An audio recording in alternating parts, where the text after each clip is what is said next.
Good evening. Armed robbers are busy across the metro. The FBI is working on half a dozen bank robberies right now, all of them in just the last month. They say that is more than usual, and they are worried.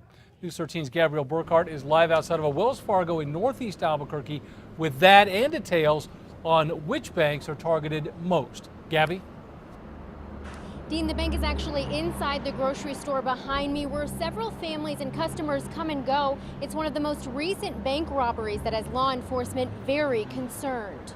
It happens fast and much too often. In some of these cases, a threat was made. In some of these cases, a weapon was used.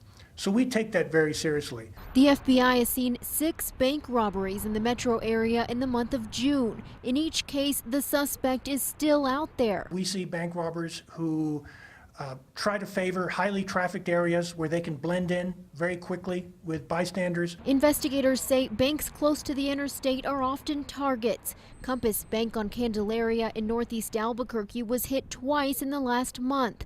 In one heist, a suspect seen wearing a green hat on surveillance runs in and demands cash from the teller as a customer stands by. Then there's this man, described as black, 6 feet tall. He pointed a gun as he robbed the Compass Bank on San Pedro. Cameras captured another armed robber a week later at the Bank of the West on San Mateo. This man robbed a Wells Fargo, and the most recent took place at a Rio Rancho bank. It's a dangerous crime that afflicts the victims as well as any bystanders. In these cases, no one was hurt, but it's not always the case. Jeremiah Jackson is serving a life sentence after he crashed into and killed 2 women while trying to flee a bank robbery in 2010.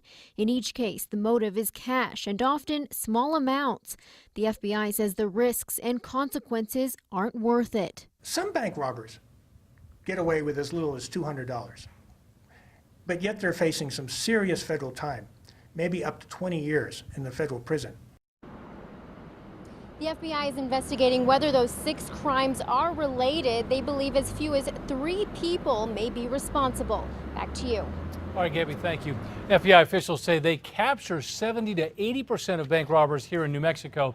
That's up from the national average of about 50%. Bank robbers face, as you heard, up to 20 years in federal prison, plus stiffer penalties if they use a weapon or if they have a criminal record.